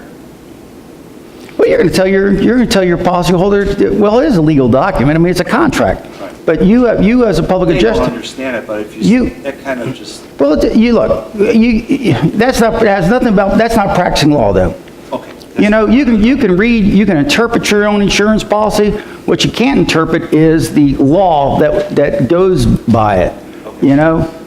You can cite certain whatever it might be. You can use stuff that is in the FCNS bulletin. I looked it up in FCNS. If you don't subscribe to it, you ought to subscribe. It's Fire Casualty and Surety bulletin, the reports. And this is from the insurance industry, and it has all kinds of stuff in there that talks about the interpretation of contracts. You know, we found 7 raccoons that were dead up in the attic. And when they died, you know, some snakes came and were starting to eat on them and the whole bit, and it stinks to high heaven. Is that covered under the insurance policy, you know? Is a raccoon a rodent? And stuff like that. And if you copy the FCNS bulletins and send it in, I would suggest you're not practicing law. You're just using an industry trade, you know, deal to tell you whether or not the insurance industry would even pay for it. You had your question, hand up. You was talking about your contractors are required to follow the manufacturer's requirements, and that being part of code. 2 questions is, one is if they don't have code coverage, you get arguments from the insurance side on that there. You're not building it back differently. This is how you go about building things. In other words, you got to have 5 nails. Why do you have to have 5 nails? Because the manufacturer specifications require 5 nails. Well, that's not a, you know. Because they try to come back and say, well, now this is not the way it was. So this is the increased cost for code and ordinance. Well, You always have to build the code no matter what. If the code's changed, and it is an increase, but typically it's not. Typically, it's not. Now, the truth of the matter is, theoretically, suppose that prior roof had 3 nails in it, okay? And the new ones are going to require 5, all right? You're going to get an argument if it's like, kind, and quality or not. You know, you can, theoretically, the insurance company only has to pay to put it back the way it was. If it was put back the way it was wrong, they might have a point, and it would cost less to do that. They might have a point. Typically, it's not going to be that much more, though. You know, and you get into some more, you could theoretically get into some arguments of whether or not, you know, 5 nails versus 3, if you really got down to it. A lot of times the manufacturer stipulations, especially with like roofs, that one other stuff, and it's, we recommend. Manufacturers, no. A manufacturer's recommendations, you read the code, are have-tos. Manufacturer's one more time, a manufacturer's recommendation, read the code. The code says you shall follow manufacturer's recommendations. Period. Recommendations aren't, they're like shalls.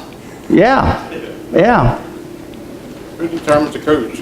They have code enforcement. They have people that get together all over the place and try to do it. They have big arguments. Now, after these hurricanes, codes will change. And if these adjusters, insurance adjusters, aren't too good, how they determine the new codes, what will make it better?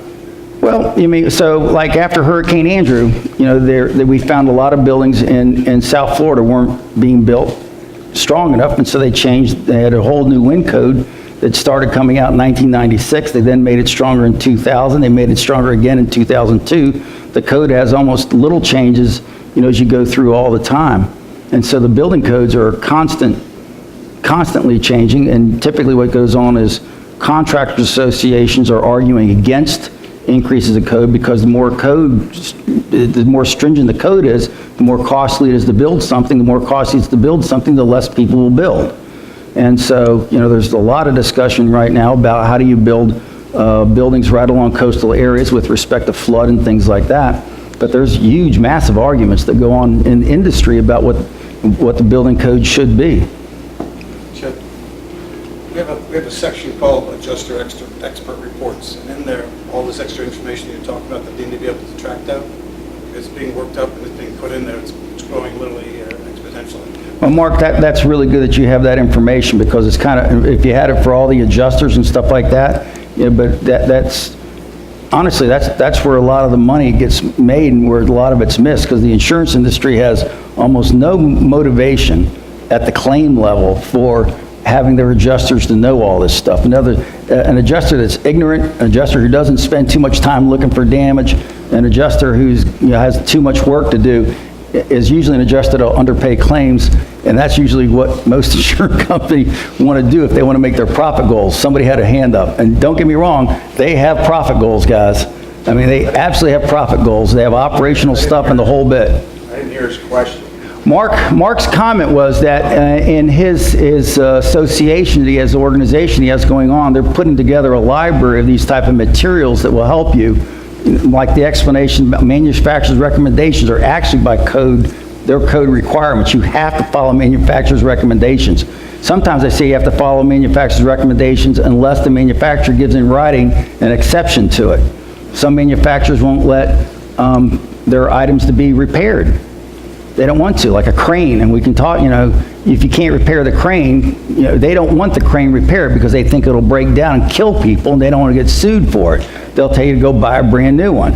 Or if you're going to do it, you'll have to do it in this manner, and this is what we would allow for it to be done. And that's just by law. And there's some cases that say that's not law and ordinance, that's just the way it is, can it be repaired or not, Keep moving on, but you got to know all these things. It's a lot to know, and I stop right here. I mean, I can't talk about it all today, but that's how they have so many different, things about being a public adjuster. We could talk about different topics every single day for you. This is crazy, but a minimum, it should be at least once a month regarding a status and conversation of the claim with your policyholder. That's crazy, but I look at some claims that'll go on, and some claims files with public adjuster, they haven't talked to their client in 3 months. Always be reasonable. Don't inundate the insurance company. If you are, make sure you have a phone call with them. In other words, every single day they get something on a claim, might be inundation. You want to show you're moving the claim, but don't give too much stuff to them. And again, I think it's fine. Hey, I called you this date, this time, because you got to keep track of it. Some insurance adjusters are just horrible about getting back. I try to have one voice. If you're working teams of people, how many people work in a firm that has more than 5 people? Most people don't. You do?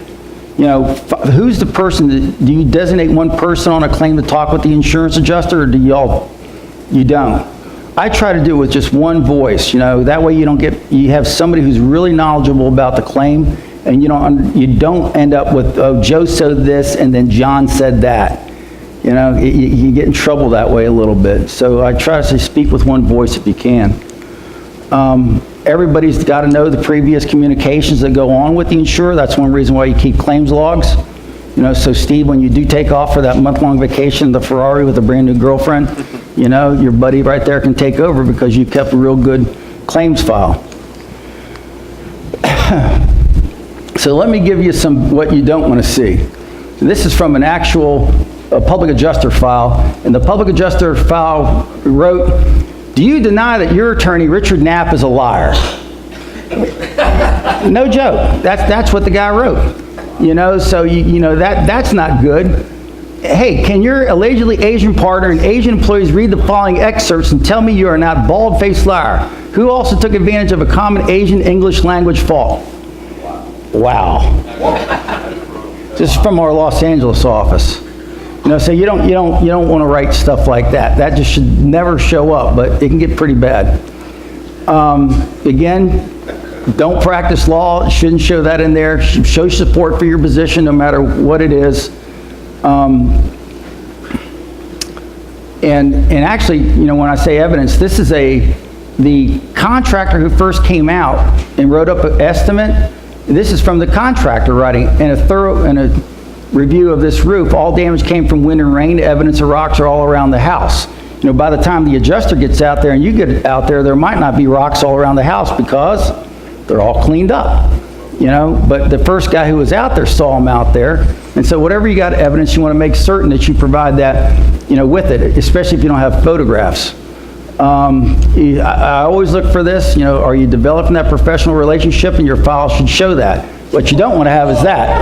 That's disgusting. So why can't we get along, Man, have you ever been to a soccer game in Europe? You know exactly what I'm talking about. The guys on the other side are your arch enemies. And if you look at the insurance companies, your arch enemy all the time, I guarantee you'll start acting that way toward them. And you want to be careful not to allow that to happen, all right? So why can't we all get along? Smile, have a nice, your voice matters. Are you a friendly voice? Are you talking to people that way? Are you communicating as a human to another human that you're enjoying what you're doing and you're trying to get through this, all the way through, or are you just being just a badass and trying to show that's what you are? And typically what you give is what the other person will give back. You want to be working with them. You're going to do it with honesty and candor. I'm moving along pretty quick.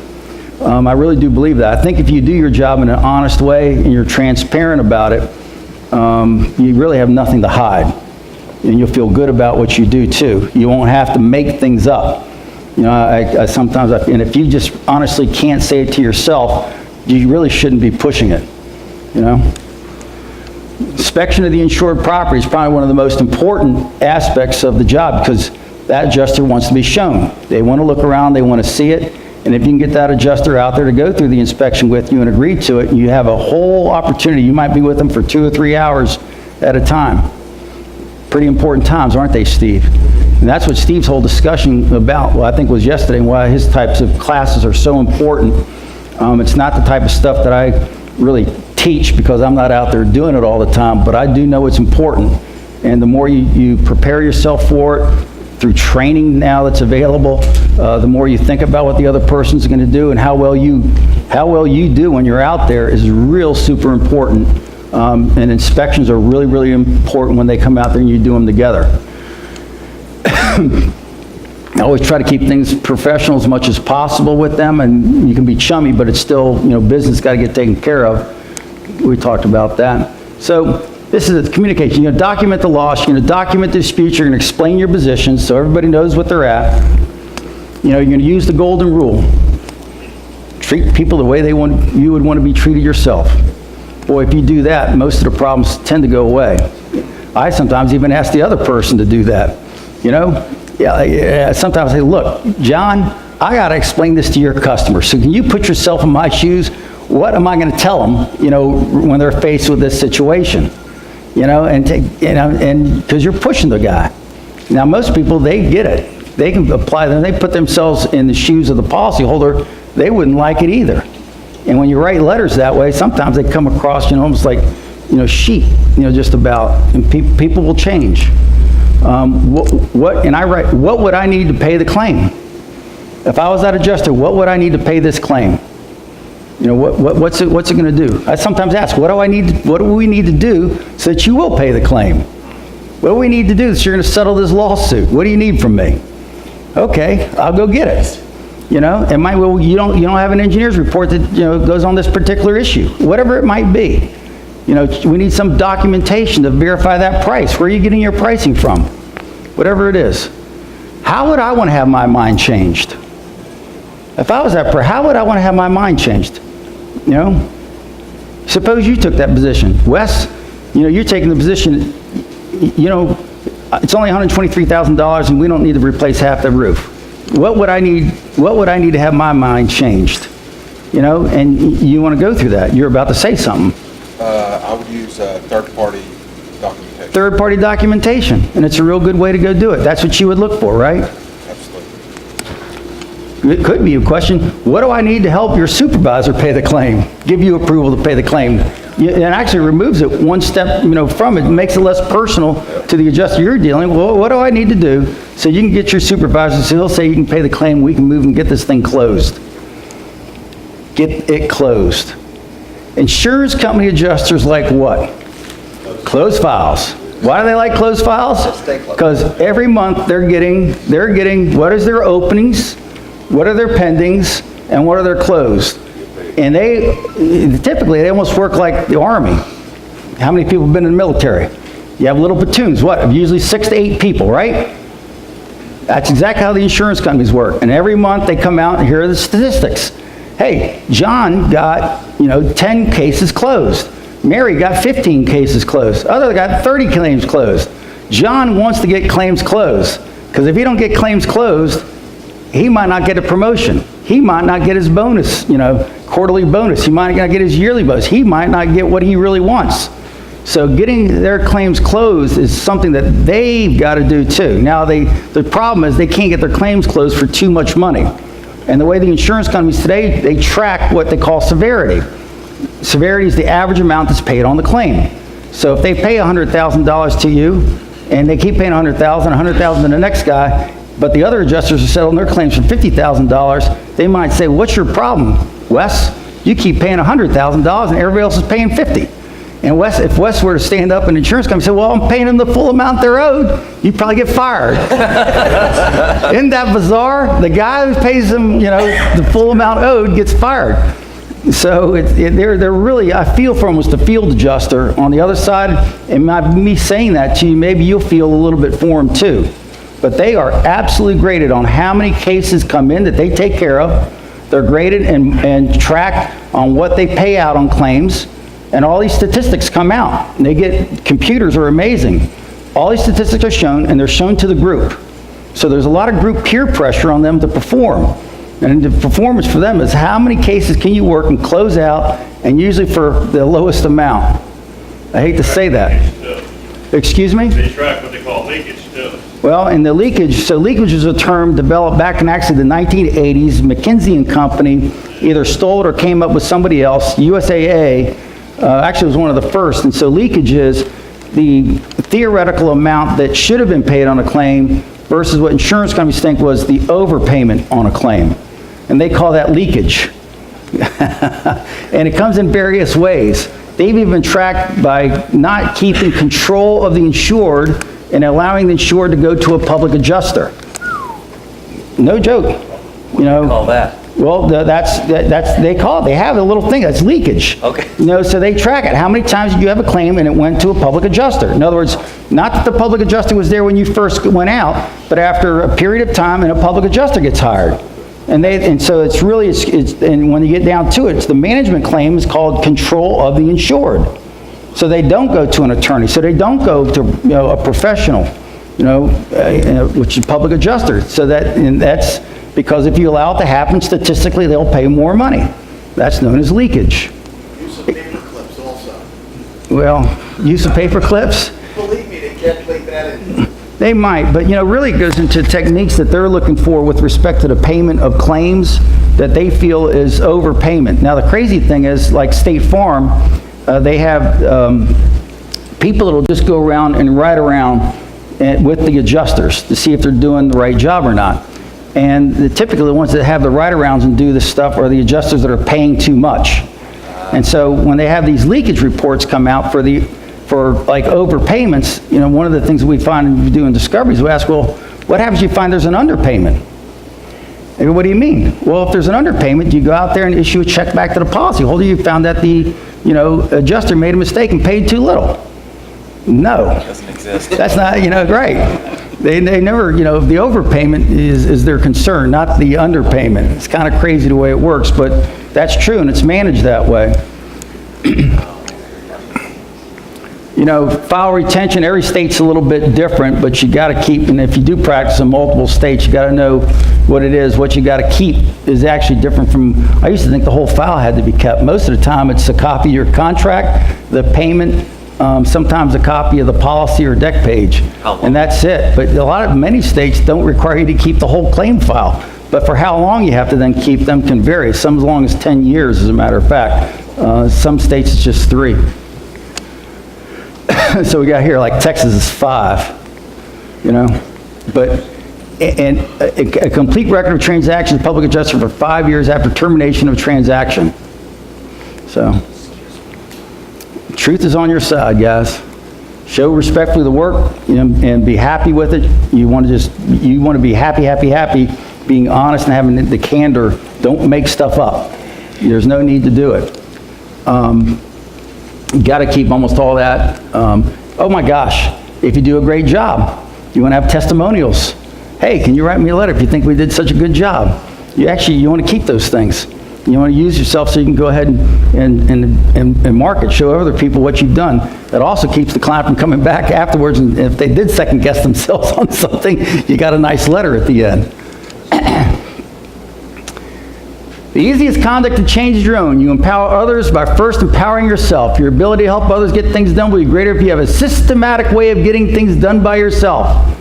You start by improving your own personal skills. And so everybody who's here, I applaud you because that's what you're doing just by being here. There's some other things that I think that are books I recommend. Getting it done. And then because negotiation is such an important job, you ought to be going to negotiation classes all day long. Getting the yes is a classic one. Y'all taking those pictures? How to Win Friends and Influence People. Dale Carnegie, you know? A lot of good common sense in there that if you read that book and read it over and over and over, it's amazing that it'll really change yourself, really. Questions and answers, guys. What do we got? I got 15 minutes left. Pretty early. Keith. It's interesting with insurance. Hey, man, you just showed up here today with Herb. Now you're participating, right? All right. How the insurance industry pigeonholes everything. I told Mark, I rolled my car and it was totaled. And I evaded 2 deer and the car, and they gave me $800 for the glass. So the deer was qualified from the insurance company as an uninsured motorist and did not pay the rest of the claim. Deer's not an uninsured motorist. It is in New York State. Really? Yes. According to Allstate. What was he driving? According to Allstate? Yeah. Wow. So they make it up so they don't have to pay, bottom line. So Renee Sigmund in our Texas office has got a wind claim, and this just shows I think Chubb is changing, but they go out and their water is leaking. She had 5 buckets out there during Hurricane Harvey. Her house didn't flood, but it had all this water coming on through it in different parts of the home. And she had already had a couple contractors go up and stuff like that, and they kind of saw what was going to have to be replaced, what the problem was. And so the insurance company is out there with ladder assist. So the adjuster doesn't even get up there. It's ladder assist people that get up there for them. And so the ladder assist people came down and said, well, we aren't finding any damage with the roof. It must be the result of wind being driven through the vents. And so the vents somehow, right, allowed it to get into the attic and it came down. They're talking to some bumpkin and stuff like that. Renee is tough as nails. She's been doing this for 16 years now. She heads up our litigation in Texas. And so she goes, well, I don't think so, and look, I've got an estimate. We got Eagle View specifications down for our stuff, just the dimensions and everything else. And the guy goes, Eagle View? How do you know about Eagle View? And then she started going through, well, this was caused by that, this was caused by that, and the guy's mouth's dropping open, and she was just curious because, it was Chubb, and Chubb used to just go ahead and pay, and they're changing. So she asked, well, how long have you been doing this? And the guy, so many years. He said, well, how long have you been with Chubb? She says, well, I was a traveler's adjuster before. I've only been with Chubb for, 2 months. And so the culture is going to change with some of these companies, because if you have a culture of not paying and just giving excuses, like the water went through the vent, sorry, you're not going to get it. And I know you guys hear these stories all the time. That's why you get phone calls, I mean, seriously, it's horrible what goes on out there as to the lies and misrepresentations that some adjusters, will say. We had Corey Harris and Ashley Harris had a water leak and stuff like that, and the guy would say, well, we'll patch this little area of the here, and then we'll take out these tiles and put some new tiles right here. And Corey said, well, then they won't match, right? And don't I get matching? Well, I mean, there's a statute in Florida that says you got to go ahead and match the whole tile. I mean, there's a statute on point. And the guy hems and haws around, and Corey says, well, isn't there a statute that says that? I heard somebody said there was a statute. He never lit on, he was an attorney and stuff like that. But had it not been, for not having understanding and Corey not being ignorant, how many times does that go on? And you can take advantage. It goes down all day long, and people don't know about it. And it's really unfortunate. I got a general, broad question. You're on a claim, and for some reason, whatever, it's a hypothetical question.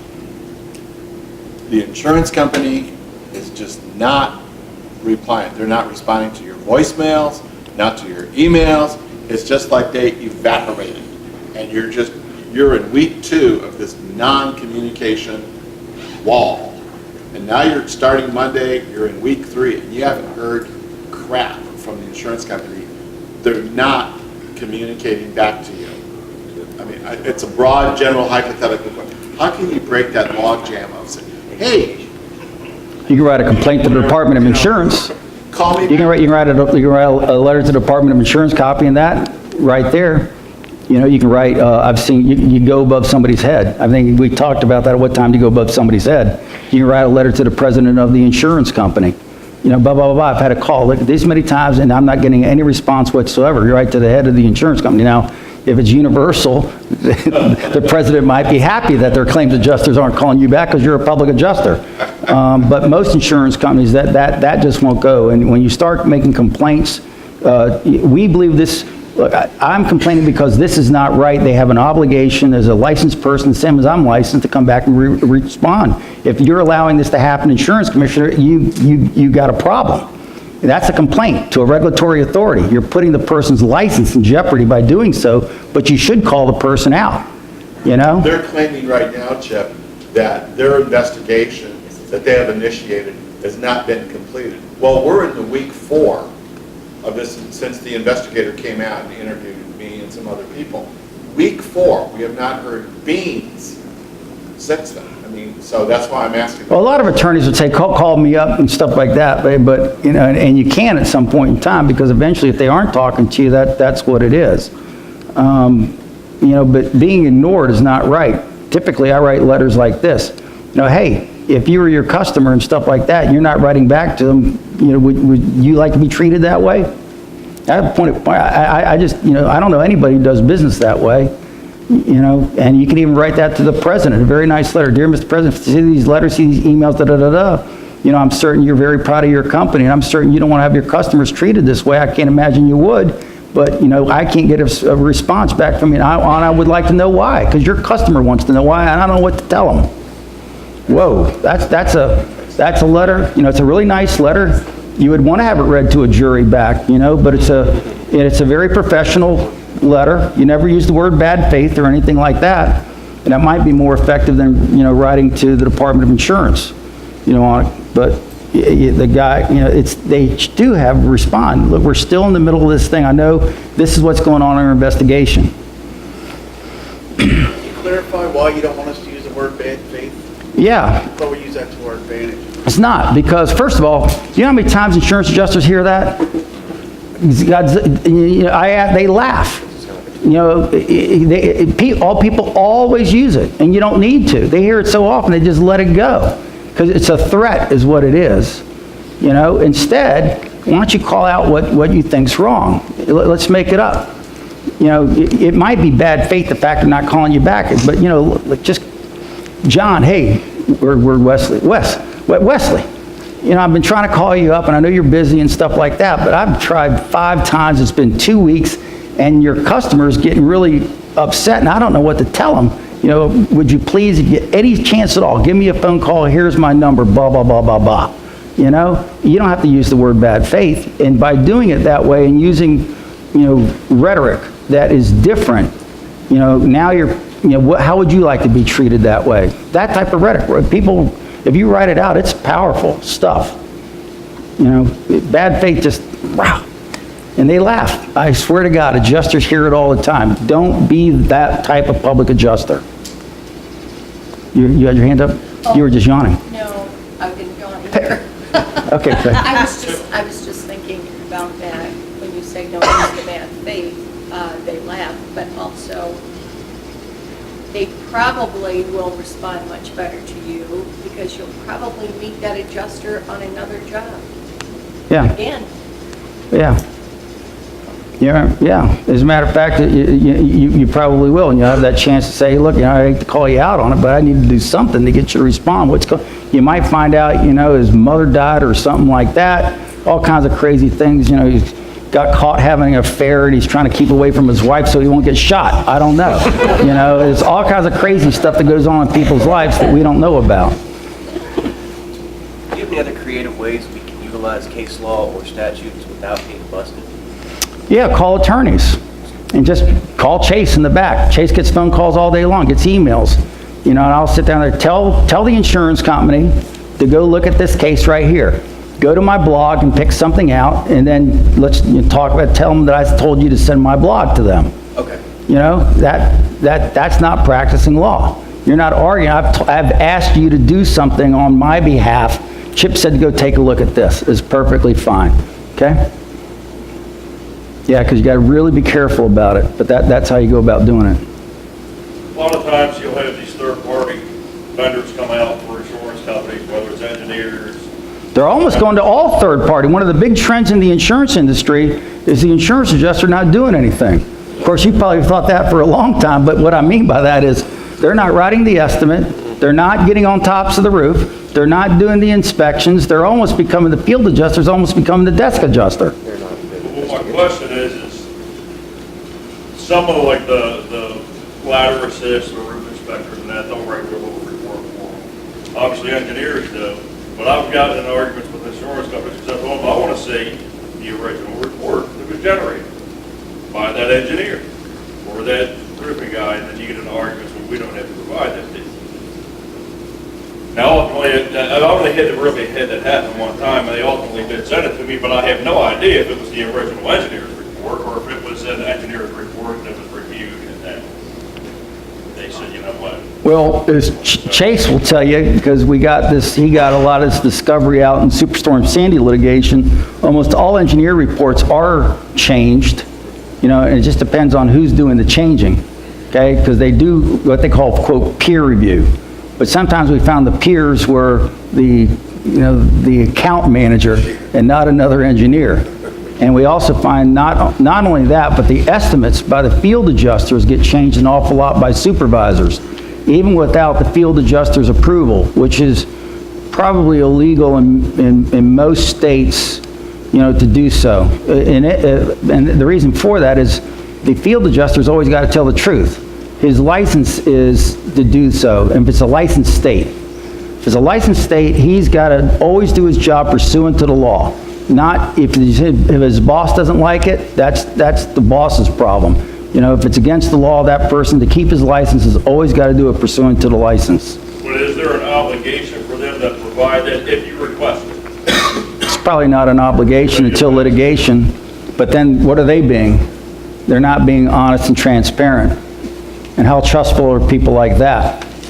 Now I took a deposition from the home office of State Farm where they said that the policyholder really, in good faith, should be entitled to the changed engineer report. If you do a peer review and it's wrong, so you do it, it's to get it right. So there might be a good faith reason why, it needed to be changed. They didn't see stuff, that he should have done. Did you consider whatever it might be? Because he's trying to get to the truth. And that's okay, but how did you get to the final report? So that's really the truth. Or is that final report, if you read some of these reports that come out from Haig and Rimkus and Donan and all of them, it almost reads like somebody read the insurance policy and stuck all the exclusions into that report that they wrote. Isn't it true? That's what's going on. Yeah. Stephen? I have a similar thing where I had a structural engineer come out, did a report, long time in getting the report. Finally got the report and seen the date on the report was, almost a month beforehand. So then I questioned, was anything in this report changed by the time it came out to, by the time I got it? The next thing they do is they refer to a bad faith attorney from the insurance company. Really? Insurance company, yes. And did you write him and ask, hey, was the report changed in any way? So she just ignored. From the original? She just ignored that, and then later on she goes, well, that's work product. And I said, is this in litigation? And she just says it's work product. We cannot. What do you mean? You can divulge it. If they wanted to, they could divulge it. There's no rule that says that they can't divulge it. If you're being honest, why would you keep a secret? If you're honest, why would you keep a secret? I write that all the time. If you're honest, why would you want to keep a secret? If you're honest, you would tell me, though, there's two reports, they look exactly the same. Or no, the guy's, he had all kinds of misstatements in there, and so they did a different report. Here it is. You want to talk to him why he made the changes? You can talk to him all day long. That's being honest. Well, then and so, right, there's something that sounds real fishy about that, to be honest with you. Then later on, because there were some pre-existing problems with the house, then later on, I was asking, because there was a water loss and the house settled in the middle, later on, out of the blue, when I was asking about something else from the structural engineer, she sends a report, a clarification report from the structural engineer that the house was uninhabitable before the water loss. So just like, well, where did this come from? It just came out of the blue. So well, you can write, they can have clarifications on things if they want to. Okay. you know, if it's truthful, what we find is some engineers seem to want to write what they think their client wants to hear because they want to keep the business. I've got one on an engineer. The claim I was just talking to you about, proof of loss. They had an engineer come out and look at this property. It is the most odd-looking report I've ever seen. But the business owner asked the engineer, where did you go to school? And he kind of beat around the bush. When he started looking at the stamp, he was a mechanical engineer. I've never heard of it, but he was a botanist.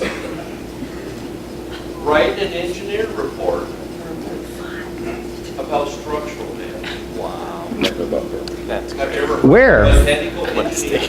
No, but I guess unless it was about, you know, I don't know, a tree house.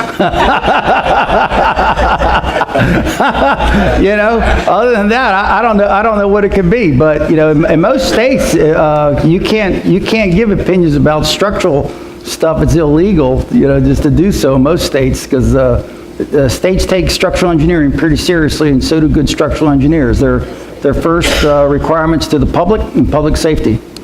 Yeah. So we got time for maybe one more question? Yeah. One more question. Anybody's got a question? One more, if nobody else wants. If Steve's not in the room, if he was, you'd have questions all day long. Go ahead, Peggy. When an engineer signs a report, to have somebody else change it would seem to me to be illegal because that engineer's reputation is on the line with that signature. Well, that's true. But, okay, so, and we've had discussions about that. There's even proper ways to go through a peer review. You know, there's proper procedures with respect to proper ethics that engineers have to follow with respect to peer review as well. But I think, wouldn't it be very apparent on that peer review that the structural engineer who went through the peer review also agreed with the peer review? And that would state that. The only reason I'm saying that is my husband, when he was alive, was a structural engineer. Right. And he was extremely conscientious about his work. Well, when they write an opinion that's sealed, that's supposed to be their opinion, they're supposed to agree to it. Otherwise, they shouldn't write it. And that's the truth, and they've had engineers that obviously get in trouble for it. The truth of the matter is, after Hurricane Katrina, we'd filed lawsuit, crazy story, a doctor was married to a ex-Playboy bunny. The Playboy bunny was smart enough to ask she was about 60 years old, she was smart enough to ask the engineer, you know, what was your report and all that kind of stuff, and the report came back significantly different. She called the engineer and he said, that's not my report. Well, then she called us. And so I sent my associate out to go meet with the engineer, and this is out in Mississippi. He meets the engineer, he says, well, that's not my report. He says, well, what is your report? He pulls it off the computer. This is my report, and it's just not the same. And then the engineer says, you know, I wrote about 25 more reports, and he gave them to my client, to my attorney. He then went around to everybody else and he found that they were all changed. Actually, about 20 people talked to us. And so we filed a lawsuit out there, and then, you know, a lot of things changed after that. And the engineer actually went up and testified in Congress. It was State Farm stuff, and the company was, well, I can't even say who the company is now. They paid us a lot of money, so I won't say anything. But yeah, that did go on. There's lawsuits about that. Same thing in Sandy. Here, happened again. Wow. Chip, can an engineer report be used as a letter of denial of the claims? No, the engineer's report's just an opinion. It's then got to be looked at in terms of what the policy is, and the adjuster should use it for the denial. An engineer has no business denying an insurance claim. Correct. And we're about done. Yes, we are. Thank you all very much. Good. I'd like to